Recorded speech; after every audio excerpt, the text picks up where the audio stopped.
Stop whatever you're doing right now and listen up. If you love flashlights for your EDC kit, you have got to check out this brand new option from Nitecore. This is the EDC25 and it's an absolute game changer. It just released and today we're going to check it out.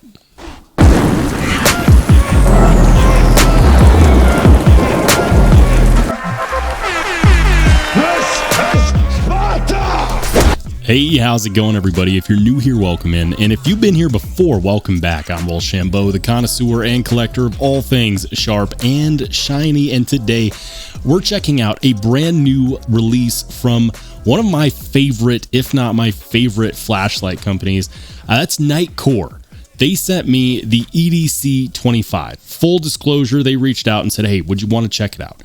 And I've been reserving my flashlight reviews lately for items that I think are really interesting, really different, change the mold in some form or fashion, because let's face it, a lot of flashlights are, roughly the same. They're tubular designs and they have, the same operating system and the way that they function is the same and so on and so forth. And it can get a little boring. One thing that I appreciate about Nitecore is that they continue to innovate, they continue to change things up, and they've come out with a light that I consider to be quite possibly the best EDC flashlight here in 2024. And I'm going to talk about why. Some of you might be looking at this saying, hold on a second, isn't that the same chassis? Isn't that the same design as the EDC27, which was prior released? Yes and no. They took the chassis largely from the EDC27 and they made some updates. Now, I don't own an EDC27. I do, however, own a MT2A Pro and I do own an EDC33. Both are lights that I can highly recommend and thoroughly enjoy for different reasons. In fact, the EDC33 is quite honestly one of my favorite lights for carrying purposes, period. And if you want to watch my video on why, I will link it up above. However, today we're going to talk about the EDC25. I'll start off by talking about some notable differences based on what I have read and researched online. So first of all, there is no screen like there was on the EDC27. And then also they did change how the buttons function. So the buttons function a little bit differently, even though they look the same. One of the biggest differences is that a lot of customers had complained about the squishy feeling in the power button and how you couldn't get a tactile click out of a half press. I know what that's like because on the MT2A Pro, to switch modes, it's a half press, but there is no tactile click. You just kind of half press. So I am definitely aware of what they were talking about. I'm happy to report that now a half press has a clicky tactile feel. So what is it made out of? What does it cost? What do you get? First of all, this is an aluminum chassis with a carbon fiber frame, and it is very lightweight, coming in at 3.6 ounces. It has an IP rating of IP54, and it comes with two LEDs. These are the U-High 20s, and they'll put out somewhere in the realm of 3,000 lumens with 22,500 candela for intensity. They claim that at max output, the beam itself will travel up to 300 meters. I do want to note that oftentimes those numbers are numbers that they have tested in a controlled lab environment. I can tell you from my own testing that while I didn't measure the distance, it goes for a pretty decent ways. The reflectors are deeper inset than they were on the EDC27, and they take advantage of this orange peel style texturing, which helps give it more of a floodlight feel than something like the EDC33, which goes for pure spotlight.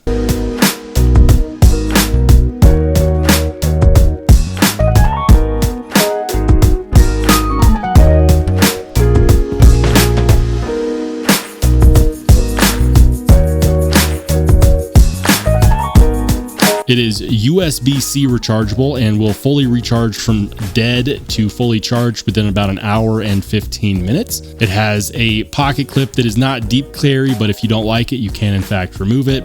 It has these texture spots on the sides, and The overall frame is thin. This is actually much thinner than the traditional tube style designs that we're used to seeing in flashlights. That's why this is very EDC friendly. It will fit in your pocket and it won't look like you're carrying around a roll of quarters. It has a half lockout and a full lockout mode, so you don't have to worry about accidental fires in your pocket. If you go with the half lockout mode, it will allow you to access the turbo or strobe mode. And if you go with the full lockout mode, you can't enable anything until it's unlocked. Now, Nitecore does their user interface a little bit differently. This is not going to be the same user interface that we're used to seeing on a lot of O-lights. A lot of O-lights use the same interface that you can find on other lights, and that's good because it allows people to quickly adapt and adopt new flashlight products throughout the EDC community.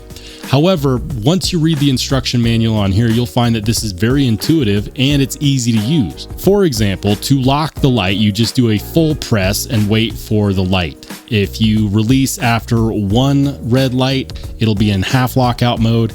And if you wait for 3 red lights, it will be in full lockout mode. Here's how it's done. Press and hold.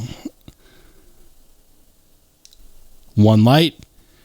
We're now in half lockout mode. To unlock, you do a half press followed by a full press, and you'll see the lights light up and it's unlocked. To do a full lockout mode, just press and hold.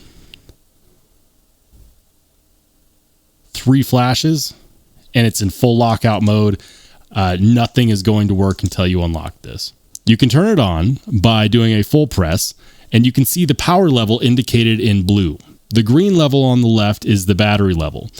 To switch between the different modes, you just do a half press, and that is a clicky tactile half press. You can feel it. It is noticeable, and it is really, really good. So a half press will take you through the modes, through ultra low, low, mid, and then of course high. So you might be wondering, well, how do you access turbo mode? How do you access strobe mode? I'm so glad that you asked. You'll notice that there is a secondary firing button here, much like on the EDC25, and that is what you'll use to engage either strobe or turbo. By default, it's set to turbo. That turbo is going to allow you to get the full 3000 milliamp hour output. And if you want to switch it to strobe, what you do is you press that button and then you do a full press on the power button, and that'll switch that dedicated button that they're calling the customizable button to strobe. If you want to switch it back to turbo, just press and hold and then do a full click on the power button and you're back to a turbo. On the EDC25, you were able to go ahead and use both strobe and turbo at the same time. They've now turned this into a dedicated button, and I'm not mad about that. I'm not mad about that because oftentimes people are going to be carrying this in a half lockout mode, and maybe they reserve strobe for a self-defense situation. That could 100% save your life if you're in a situation where you need to defend yourself. Maybe you need to disorient someone, but you're not carrying a knife, you're not carrying a firearm, and you need to get away. That could definitely be an option to quickly pull out. Don't have to worry about anything, and you can pop them with that strobe. As far as how long these modes last, the turbo mode does not have a listed runtime. It will run as long as it can until it gets too hot.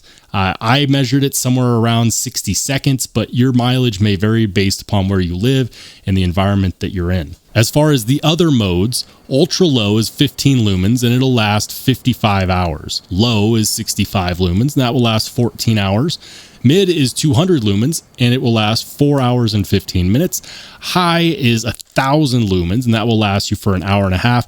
And then of course, turbo is 3000 lumens and strobe is also 3000 lumens. And again, depending upon how hot it gets in your environment, your mileage may vary. I would expect somewhere in the range of about 60 seconds. There's a lot to love on this light. I enjoy the fact that it disappears in my pocket, and I don't actually lament that we have no screen on this one like we did on the EDC25. Main reason being is that we get everything we need right here with these indicators, especially with the addition of a clicky half press and a dedicated customizable button. This makes this a really nice go-to. I love the U-High 20 LED on the MT2A Pro, and on this one you get 2. It's a bit of a floodlight situation, but it's really interesting because it's a floodlight with a ton of throw. Typically, lights that are built in this fashion don't have a whole lot of throw, and the floodlight is just a short range type of deal. But in this case, you can get some serious distance out of these U-High 20 LEDs, and you get 2 of them. That isn't to say that I love absolutely everything about this light. There is one thing that I'm not a gigantic fan of, and that is going to be the IP rating. IP54 is really not that great.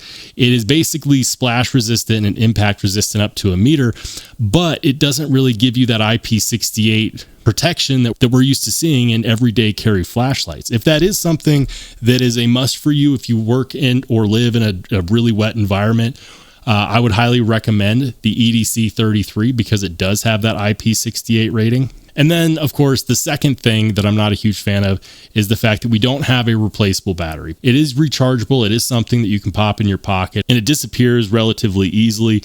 And that makes it extremely carry friendly, especially if you carry other things in your pockets like pocket knives. For the $75 price point, I think that this is an absolute steal. It has a ton of performance, really intuitive features. It has the customizable button, which allows you to have a fail-safe if you need to go to a turbo or a strobe mode real quick.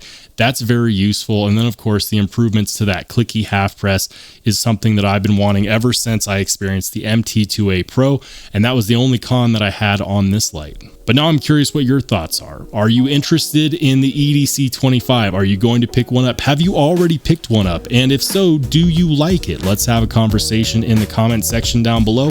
And if you want to watch more awesome knife and EDC content, feel free to click on one of the videos that pops up next.